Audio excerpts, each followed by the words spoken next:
All right. Just to start, say your name and what you do. Graham Sharp. I play banjo, I play guitar, I write songs, I sing with the Steep Canyon Rangers. Where are the Rangers right now? You've had, in my opinion, a pretty banner year.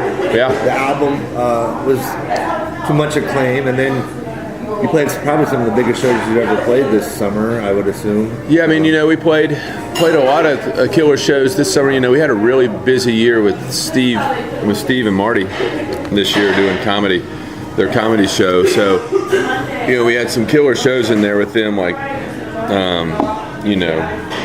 Red Rocks and the Grand Ole Opry and lots of stuff like that. And some of our great festivals. But, I think this next year we're going to do about half as many dates with them and do about twice as many dates with the band, which we hadn't really done in 10 years, like get out there and hammer it with the band. So, well, does that mean that you're trying to be aware of the health of the band? Like the health and identity of the band? Totally. Because you don't want to, because I know how long your friendship has been with Steve and Marty. Yeah. But you also don't want to become the backup band known as that. Yeah. Yeah, I think it's time to kind of like restamp our identity, kind of on whatever, the public's consciousness, Because I think when we started with Steve, we were just like a traditional bluegrass band, and that's how a lot of people got to know us. And over the years we've changed, but we've been so damn busy doing those shows. Do you know that 2019 marks 10 years that you've been with Steve? Yeah. What do you think about that? I think it's amazing. I mean, Steve's he's part of the band now. I mean, he's our boy. So, it's been a hell of a ride. We're not stopping playing with Steve by any means. Yeah. And Steve's the first one who would say, like, when y'all need to do your own thing, do your own thing. And he's said that for a while. And I think next year we're actually going to take his advice and do it. Well, he's always been about the creative process and not being stale.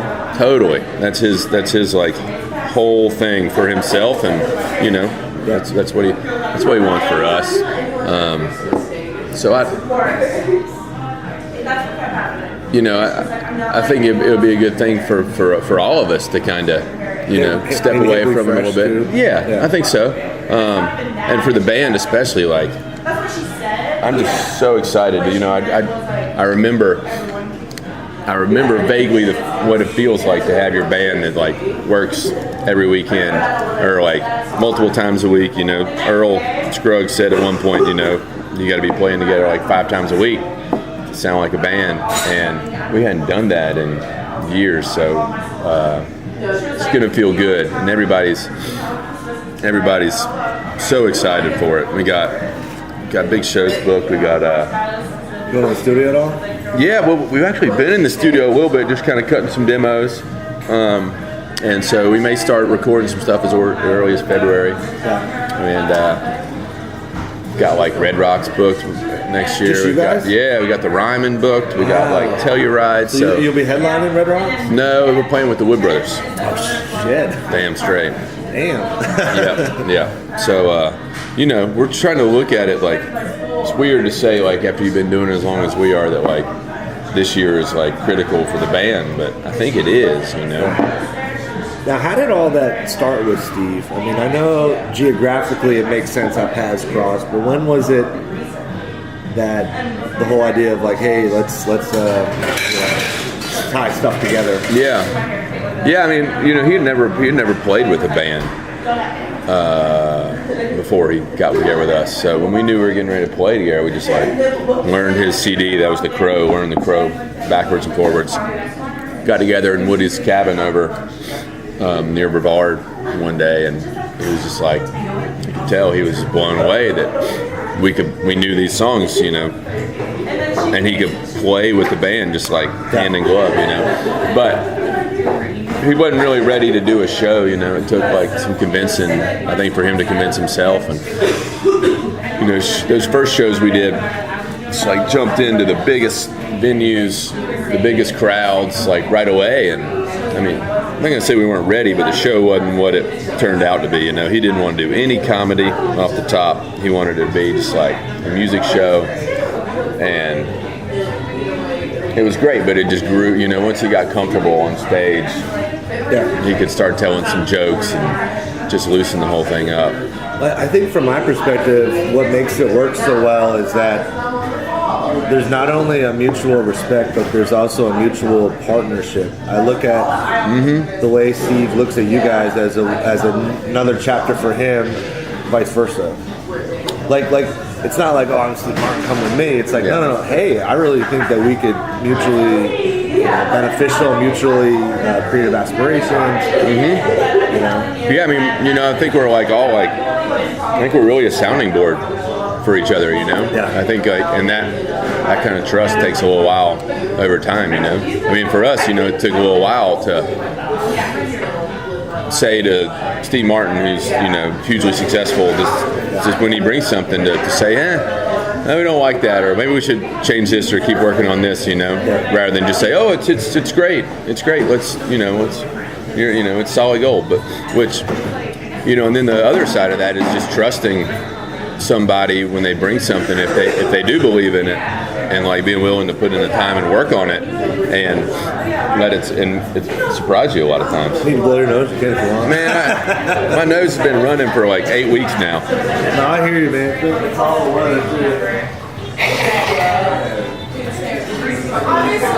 So on the flip side of that, 10 years, you're coming up in about a year to the 20th anniversary of the band. That's right.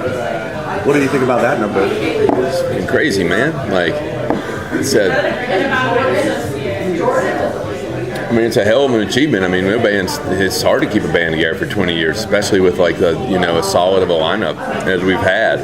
But you know, I think it's amazing. Like, you know, we were talking with the band as we're approaching this next album, you know, and just talking about stuff and songs and the music and stuff, and people are like more excited about it now than have ever been. Yeah. So, you know, I take that as a really good sign, you know, when people are willing to like actually still spend their time thinking about stuff and working on stuff and bringing stuff in. So, what about the like?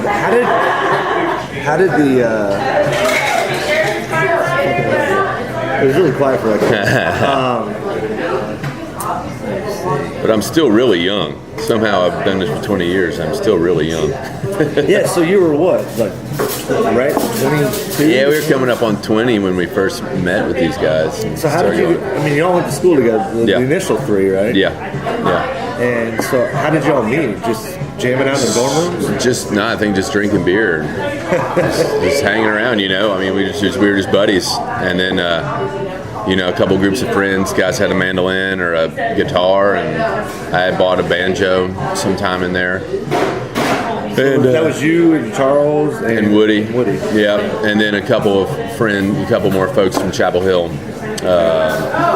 kind of initially. And you know, Mike Gugino was there pretty close to the start. You know, he'd drive down he was in UNCA, I think, at the time. He was in Asheville. He'd drive down from the start. So I remember Woody came back from like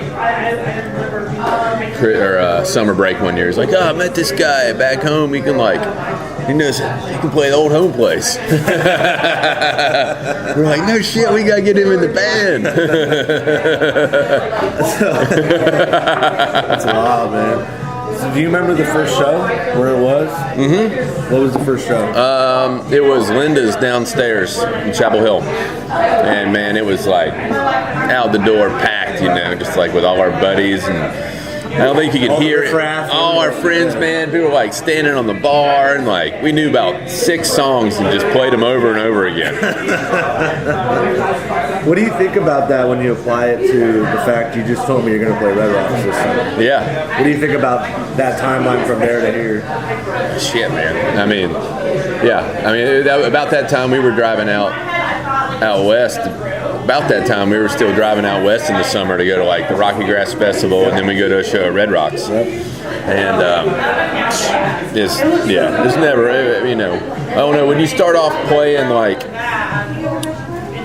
in bluegrass and kind of around where we were, I mean, your heroes aren't playing Red Rocks, and your heroes, some of them are playing the Ryman, I guess, but they're playing like at these little festivals out in the country, and like the circuit. Yeah, they're playing. That's so to think about like somewhere the Red Rocks where like you go see the Allman Brothers or somebody like that play, it just doesn't make any sense. But the music's grown, over those years. So a lot of bands have really pushed it. But you guys have always remained elusive in terms of being labeled.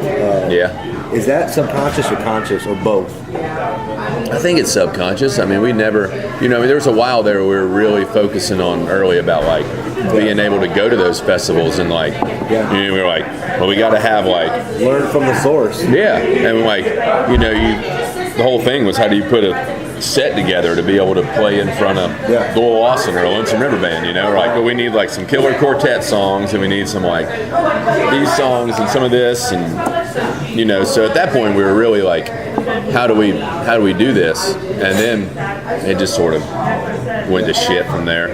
Well, yeah.